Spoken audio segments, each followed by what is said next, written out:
change that channel. This is the Allon Exchange with financial advisors Jay and Brittany Hagee, helping you be and stay retired. They are the founders of Allon Planning Partners.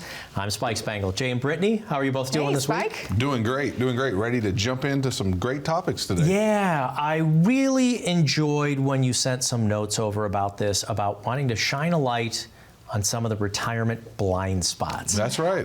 Brittany, what does that mean to you, the retirement blind spots? Well, we see kind of our role as financial advisors in a way is kind of like a GPS to help guide folks through this whole journey to and through retirement. And there's some potholes along the way. We want to help prevent some of those hiccups if at all there's an possible. accident ahead, we want to reroute you That's to right. the next destination. So Yep. we want to help route you to the safest and most efficient way that you can get to your destination. I don't know how both of you are as far as being thrill seekers. I don't like surprises. I don't like if somebody comes around the corner and tries to scare me. I've never been that either. Ooh, I do not like that. My son loves roller coasters and he loves the thrill, and that's never been me. I like to plan. I like to know. I think it's fun. Yeah, so I'm a planner, but I think it's fun. yeah, I guess there are moments, but yeah, usually I don't want surprises if they're going to be detrimental, I guess. Well, I mean, nobody wants a detrimental surprise. That's why I'm a planner, right? But I get it. Like, you know, there's some fun in that too. All right. Well, let's shine a light on some of these blind spots. First of all, it might be something that people will say, boy, they've talked about that a lot this month, but the amount that we need to be retired. If both of you all have ever played any golf, you ever shorted the green? Well, I know unfortunately, I have played golf and I'm not great at it. I love to play golf, and thank God there's some folks in my office. I have another advisor that works with us as a great golfer, and so anytime we want to win a tournament, I take him, and anytime we want to just play for fun, I'm always involved. And so, yeah, you do not want to short the green because you're going to add strokes to your game, right? You don't want to short the green in retirement because you don't want to run out of money. You know, just because you're retired doesn't mean your money has to retire as well, right? You need to make sure that you still have enough grip in the market, that you still have the right club in your hand, right, so to speak, and that's the asset allocation model. So there's two ways to look at it: shorting the green and then just being reckless and pulling out your driver on the second shot, right, and hitting it way too hard, more than necessary. So is a way to be coming up short on that is what, becoming too conservative with your investment strategy? So you know, we see that, unfortunately, sometimes that folks are like, well, I'm in retirement, my money's going to retire, I'm going to pull it all to safe fixed investments, or I'm going to go to cash under the mattress, or whatever that looks like. And you cannot go to that place. Your money still has to work for you. One, because inflation is still working against your money. As you've seen in the last 4 or 5 years, if you've been to a grocery store, probably food prices up 30, 40, 50%, right? And so the Fed likes to tell us, oh, it's 2 to 3%. That is not true, right? It may be true that the inflation is lowering, so prices are not raising as fast as they were, but things are still getting more expensive. So you can't let your money be too lazy. Well, that's how you short the green. Another way you can really short the hole here is by not planning for healthcare and having all these added healthcare expenses. That is true. Long-term care, not planning for those types of things. Healthcare emergencies. 70% of folks 65 and older will at some point in their life need some type of long-term care. So that increases for couples who are both 65 and still living and moving forward. And so the point being, this is one thing that we see really decimate portfolios, decimate retirement accounts if you don't plan for it. It can cause you to really deplete your accounts much sooner than expected. And really the key here is to know that there are so many more options available to you in planning strategies for healthcare that many folks aren't even aware of. One that's very common is HSAs, health savings accounts, ensuring that you're utilizing those and some of the tax benefits that come along with it. But it's not always this use it or lose it type policy when it comes to long-term care any longer. There are many more options available, and those are the types of things that we kind of give the pros and cons to with our clients when we sit down. Hey, this could be a potential pothole. You're looking at your medical history, you're looking at where you are, maybe even your family history, and you're putting the data together. This may be a really smart thing to plan for. Let's look at the pros and cons and lay out the options. So the ditch of shorting the green or going all to cash or being too conservative is one of the approaches. The second one is really the other ditch on the road. I am going to continue to invest like I'm 30 years old, and I'm never going to change my investment strategy, right? I'm going to continue after a growth, and accumulation, and you don't take any change or any approach that's different when you get close to the green, right? You want to make sure that you use the appropriate club, and you don't want to go all to cash and be too conservative, but you also have to have a distribution mindset, because now you have to think about income in retirement, not just growth and how quickly can my funds accumulate, right? And so you have to make sure that you're no longer in that ditch of I'm going to invest like I'm 30 and I'm always going to have money, because market losses hurt you a lot more in retirement. And you also can't be in the ditch, I'm going to go completely conservative and not ever lose a penny anymore and not let my money grow. Well, and I want to hit on that more. Losses do hurt you more than gains help you in retirement. 100%. And that's, I think, what you're saying here. Absolutely. Is that, yeah, there is this gap where folks think, well, what's worked for me before can work for me moving forward. But there's a lot of uncertainties. There's a lot of variables you've got to consider, and how important this last, really, third act is, and ensuring that you have what you need to really withstand whatever happens in the economy and still have the income you need for the remainder of your life. So if I can simplify this blind spot, is it maybe not even knowing what your investment strategy is? I mean, people say their investment strategies, well, I'm saving for retirement. That's not investment plan. That's accumulating and putting money in there. But how are all these funds working together? Is it aggressive? Is it too conservative? Is it middle of the road? And does it all have to be invested the same way? I think the way to shine your lights on those blind spots is to put an investment plan together, period. And so when I'm going into retirement, it should look way different than when I was 30 or 40 even, and investing in the market and creating an income through my work, right? And making sure that I have an asset allocation strategy now that I'm going into retirement. Shine the light on your assets. Shine the light on how they're working for you. Are you taking appropriate allocation with your money? Are you taking too much risk? Are you not taking enough risk? You really don't know this till you come and sit down with a fiduciary advisor like us, and we do this every day. We help folks determine how much risk should I be taking for the income that I need in retirement. That's really what we're trying to avoid by these two ditches we're talking about. And here's one of those resources. I want to go ahead and give you one of these resources that we've put together to really help you navigate how ready am I for retirement, whether you're already in it and you're thinking, man, where are some of these potholes or loopholes I may be missing? Or if you're 5-10 years out and you're planning that way, kudos to you, all of you who are interested in wanting to actually improve your financial situation. AllonQuiz.com. Visit AllonQuiz.com and you'll be able to answer a series of questions. It won't take you but just a couple of short minutes. But the end result will really help you see on it. You're not going to pass or fail. It's not one of those things. But you will see on a sliding scale kind of where you land when it comes to your readiness for retirement. What are the things you should be thinking about? Your investment allocation is going to be a big part of that. Healthcare and taxes, estate planning, all of those things play a role in this whole questionnaire that you would go through. And that will really help you get a really good grip on, am I ready? Am I shorting the green, so to speak? Yeah. How close am I to being able to achieve this? What I'm worried about is if I go to the AllonQuiz.com, is it going to affect my grown-up GPA? That's right. This is like a test, but it doesn't count That's yet. right. Let's just find out. Let's get the information. No, this may matter more than your GPA. This might, because you're talking your finances, you're talking your income for your life, livelihood, you're talking your lifestyle. livelihood. Yeah. That's right. I think it matters more than a number. 40 years ago, absolutely 50, free tool right now. Go ahead and use that. AllonQuiz.com. You can type that into one of your web browsers, or you can scan this QR code over here. Don't go anywhere. More retirement blind spots, and more importantly, the solutions to them when we get back right after this.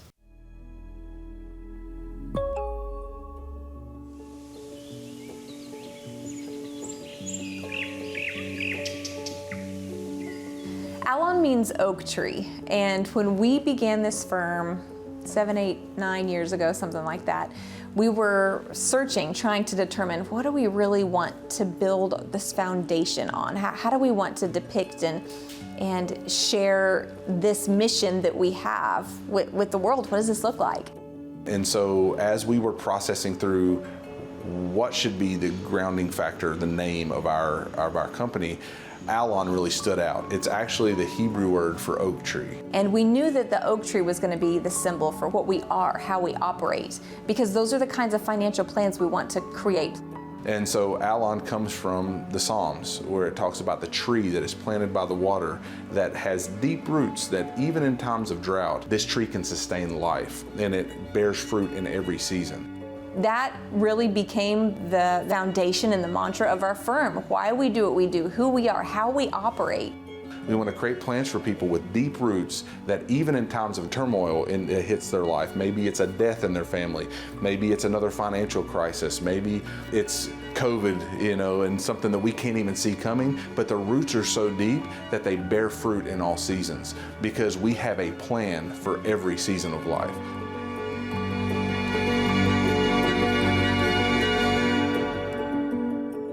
Welcome back to the Allon Exchange, retirement planning strategies for you. Today, we are trying to shine a light on some of the retirement blind spots. And huge thing here is the tool, the investment vehicles that get us to retirement, the 401k, 403b for those in the teaching space, 457 for those in protection, TSPs, government employees, and there's all kinds of teacher plans, et cetera. But you're the one picking the funds. I'm the one picking the funds inside my 401ks. Do you have a strategy for that? I mean, the 401k provider is not usually giving you an allocation. They're kind of looking at how much are you putting in there, and they give you like a little scale and go, oh, well, if you keep saving that. It's a huge blind spot. Strategy. It's a huge blind spot because of lack of strategy. Because whether it's me, you, anyone, if we are not professionally picking stocks, bonds, mutual funds, ETFs every day, the thing that we're probably doing when you pick your 401k funds, because I've met with hundreds of people that's done this, they tell me, well, I like the performance number on this. I like that every year it was averaging, this fund was averaging 12%, this fund was only averaging 8%. So I was like, I'm going with the 12. I want more money, right? And so I'm going with whichever one averages more. Well, that's a fallacy because in this situation, it's not always reward over risk. You have to consider risk. Risk should be first. And that's why I think they should figure out a way to tell you, okay, you were able to obtain this 12% reward because you took this amount of risk, right? You have to understand that, especially when you get closer to retirement, because these may be over a 10-year period, a 20-year period that they're giving you these rewards, numbers, the performance numbers. But you have to pick it. If I'm 3 years out from retirement, but I'm picking the highest performance account, it's probably going to be detrimental to me because you may have 1 year that the market absolutely tanks and you're down 30% in your portfolio. And then you may have to work another 2 or 3 years because you picked what you considered the most highest performance. And I empathize with the audience and people who have done that because that is how most people do it. They look at the past performance and go, well, I want the one. Well, what else are you supposed to look at? Yeah. Right? That's why we call it a blind spot, not like, ignorance, because it's not your fault. Yeah. You are giving, because the HR folks at your work, they're not financial professionals to give you advice on which investments to pick, right? They just give you a sheet, here's what's available to you, or now you're just clicking buttons online of what's available. So it's not your fault, but you do need to get fiduciary advice, and this is what we help with every day. And we were even talking about this before from a 401k. A lot of folks don't realize that you can take old 401ks and roll them into IRAs without incurring tax penalty, and you have a better investment opportunity available for you because the funds you have available are much more diverse. You have more options, right? You typically have many more options with an IRA than you do with a 401k. So sometimes a rollover like that, if you're changing jobs or if you're actually in retirement and you're over 59 and a half even, any time where you can have an opportunity to take that, it really just expands your investment options in those vehicles. You ever gone to an all-you-can-eat buffet and found that everything there pretty much has no flavor? But sometimes people like simplification. How do you like the simplification of things like target date funds or what are known as life cycle funds?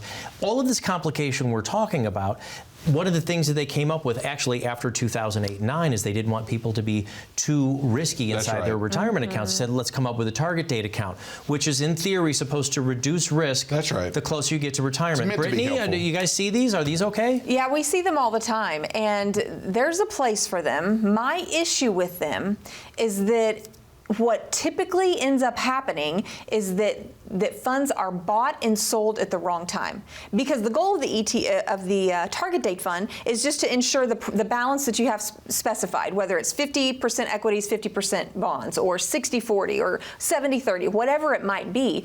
That's the only goal of the target date fund, is to stay within that target, to keep the balance that you predetermined. So it doesn't matter what's going on in macroeconomics, what's going on in the markets, what's happening with tax law. None of that matters to the target date fund. It's just trying to keep this 70-30, 60-40, 50-50 balance, whatever it might be, which causes them to buy and sell at the wrong times, which really gets this real drag on accounts and takes away from your gains. It eats away at your profit. So that's really a problem. So I kind of like them in theory that they're trying to help with risk. Yeah, the theory of it. The theory of it's great. They're trying to help with risk, but the problem of it, I call these cookie cutter plans, because it's really passive in nature. They're rebalancing. It's not that they're doing something wrong, but it's really that like 2022 happened, where stocks and bonds both went down at the same time.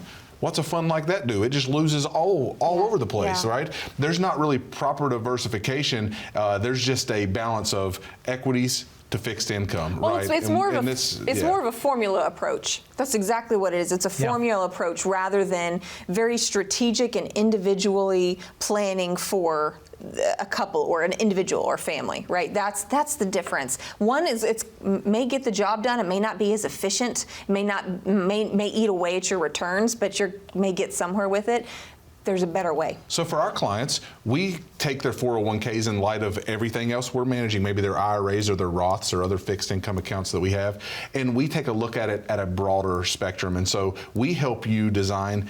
We can't manage this 401k, but here's the options you have, but you have to take them into consideration with all of the funds you have, and not just pick, this performs better than this, so I want option A, right? Because the risk matters. And so I would say be very cautious in how you pick your 401k investments, especially if you're 5 years away from retirement. Well, and that's something we help our clients do. That's right. We help them navigate through that. We may not be managing those accounts because they're still working or they're younger or whatever might be. Definitely help them. But because we're looking at the full picture, that's our job, is to ensure that every part of their plan is actually working together and for one another, not against each other. And so that means that we're able to speak into, hey, here are your 401k options. Let's walk through the pros and cons and really our recommendations on how you should be positioned. I've also heard both of you talking about there's a magic number, 59.5, and of course it has to be a tax law and a tax rule, because who would write 59.5? But you said 5 years beforehand in helping out clients, but there's also something you can do with those retirement accounts. That's right. Actually giving them more diversification. There's no harm, there's no tax implications. What's the 59.5? If you're 59.5, most companies, there's only one or two you run into every now and then that they will not let you move this out of the house, but the IRS has a loophole in the law that allows you to roll most of your accounts over that are in your 401ks to an IRA so that you can have greater diversification, so that we can actually help you manage these with better risk tolerance, so that we're not only looking at, hey, let's push this performance as high as we can because we want that, but also that you have proper diversification, you have proper allocation strategies. So if you're 59.5 and you still have a 401k where the bulk of your wealth may be sitting, it may be a good time to call us and talk to us about, should I roll this to an IRA to give me more because options? That's not a taxable event. That's not a taxable event. Right. You take those funds and you're literally just rolling them over from one tax-deferred vehicle to another tax-deferred vehicle. It's only a taxable event when we're converting from like a 401k to an IRA, or an IRA to a Roth. That would be a taxable event. So that's a fallacy we see as well. Folks think that, man, if I do this, I'm going to have to pay taxes on all these dollars. No, you don't. It's a qualified rollover. Give yourself more options. That's what I say. Yeah. Give yourself more options. Yeah. Call that phone number down at the bottom of the screen. We'll get you started on your own written financial plan for retirement. In fact, when you call, you schedule your appointment, we'll also give you a complimentary copy of the book, The Allon Approach, written by Jay and Brittany. So call that phone number. Don't go anywhere. A couple of more retirement blind spots when we get back right after this. Hi, I'm Jay Hagee, owner of Allon Planning Partners. Well, you've probably heard a lot about Roth conversions lately. First of all, what are they? And second of all, how could they benefit you? A Roth conversion means getting your money out of those tax-deferred accounts like 401ks and traditional IRAs where you've been kicking the tax can down the road for so many years. But really, the question should be, is kicking it down the road really in your best interest? You have a partner in those deferred accounts. It's Uncle Sam. And Uncle Sam is going to take his cut from every dime that grows in that account when you decide to take it out. So let's give Uncle Sam the boot from those retirement accounts and let every penny of future growth be tax-free. Well, with the highest national debt we've ever seen, taxes are not likely to decrease anytime soon, placing a giant tax bullseye on your back. So a Roth conversion is getting your money out of those tax-deferred accounts, paying the taxes now while they're on sale, by the way, and then getting them into accounts where your future dollars can grow tax-free the rest of your life. To experience this tax-free retirement, you do need to sit down with a fiduciary, someone who specializes in retirement planning.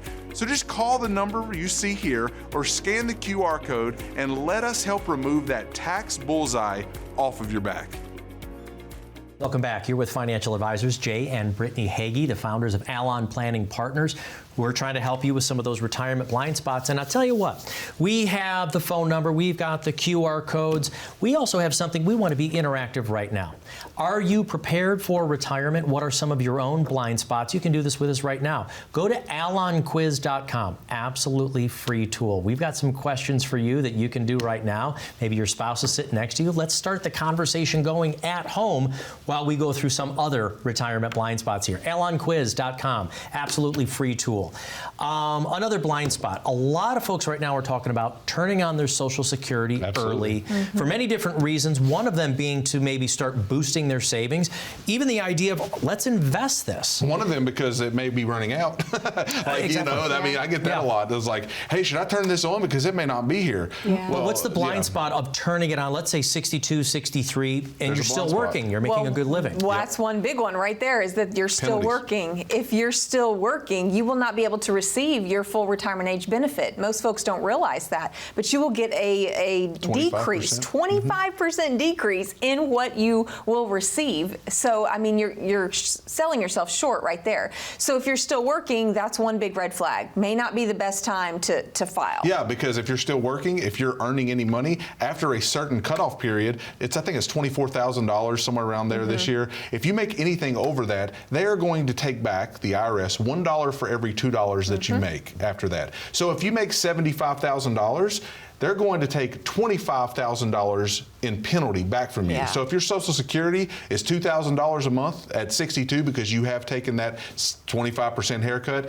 well, guess what? All of that's going back to the IRS in penalty because you're still making money. A lot of folks get real excited, and I hate being the popper of the bubble, is because like, I'm going to get to increase my income, and it's like, no, you can't, because you're going to give this money straight back in taxes and penalties if you take it. So be aware, if you're still working and you're between 62 and 67, or 66 and 10 months or 8 months, whatever your birthday may be, then you cannot take Social Security if you're making a certain amount of money, because the penalties will eat you alive. Well, another blind spot when it comes to Social Security that we see a lot, because we sit down with couples all the time, and we're seeing folks not considering their spouse in the mix of all of this. Oh man, if your spouse is a blind spot, that's bad news. That is bad, especially coming from Jay and Brittany. I can agree with this one. But not planning together, looking at it just, oh, I can file now, so I should, or how much could I gain if I waited till 55 or 65 or 66 or to my full retirement age? But actually planning together, and maybe, one filing early if you need the income, and one waiting and allowing it to grow till 70, because you will get 8% a year increase on your full retirement age benefit every year you wait past your full retirement age. That's right. Up to 70. That's 8% guaranteed a year. I mean, that's exceptional. So if that is an option, that's definitely something to consider. But when you're talking about a couple, you should be planning this together, because the reality is it's going to impact you both. What you choose now, well, you may think, oh, this is just my Social Security check. But what happens when one of the two spouses passes away? Only the largest. The lesser of the two checks also goes away. So you've got to consider, how will my choices now impact our future income? That is something that big we deal. really have to help folks ask and walk through. One more retirement blind spot is oftentimes we hear, unfortunately, the advice of the loudest person in the room or the loudest person on the internet. Yeah. And I think the blind spot might be actually reaching out and asking for advice. Yeah. Who are you getting your retirement advice I've from? actually got a good analogy for this one because I was just listening to a gentleman who helped build ChatGPT, like a lot of the coding involved in it. And that's what he said. He said, listen, when you ask ChatGPT a question, it is getting the loudest voice. It's not getting the most correct voice. It's not getting the truth. It's getting the loudest voice. And your question, I love the way you framed it, because if we're just pulling on the loudest voice, that doesn't mean you're getting the truth. That doesn't mean you're getting what is right for you. That doesn't mean you're getting fact. Yeah. You're just getting the loudest voice. Now, I understand a lot of times that's because the loudest voice is the person you trust, which is a good thing. But there again, if you are not an electrician, if you're not a plumber, you shouldn't be doing that kind of work in your own house because that could be detrimental to you. We also said you can do self-dentistry, but it would be very painful. And so what I'm saying is just because it's the loudest voice, don't mean that that voice is right. You need to make sure that you have someone who's independent and fiduciary. That's the way we operate. Everyone on our team is independent fiduciary advisors, meaning we don't work for anyone except you. We don't work for anyone except our clients. And so we put ourselves on the same side of the table as every one of the clients that we meet with. And if we are putting their best interest ahead of our own, then we all win. Because we want you to win in retirement. And if you listen to the right voice, not just the loudest voice, you're going to get a lot further along and a lot better advice. We start with a complimentary written financial plan, but even actually starting before that, we've got to go through the process and getting to know. Really quick, less than a minute, you've got the Allon approach. Yeah. Tell me about your book, Brittany. Yeah, absolutely. The Allon approach is a book that really breaks down our approach, our philosophy on how to make the most of what you have and to ensure that you are ready for retirement. And so it walks through the 5 components of financial planning, everything from investment strategy to income planning and taxes, healthcare, estate planning. All of those factors are covered. And what I really like about it is we included at the very end some action steps, because you can gain all this knowledge, but if you don't act on it, it's no good to you. This is your time to act and make it worthwhile. Knowledge is not just about information, but integration. How will you integrate this into your financial situation? Jay and Brittany, thank you so much for taking us through some of the retirement blind spots. Don't you get spooked coming around the corner about what you don't know about retirement planning. Take action. Here's a few things you can do. When you call the phone number, schedule your appointment. You'll get a complimentary copy of the book. Then come on in, sit down, let us take you through the process, pushing you towards getting your free written financial plan from Allon Planning Partners. Thanks for watching. We'll be back next week.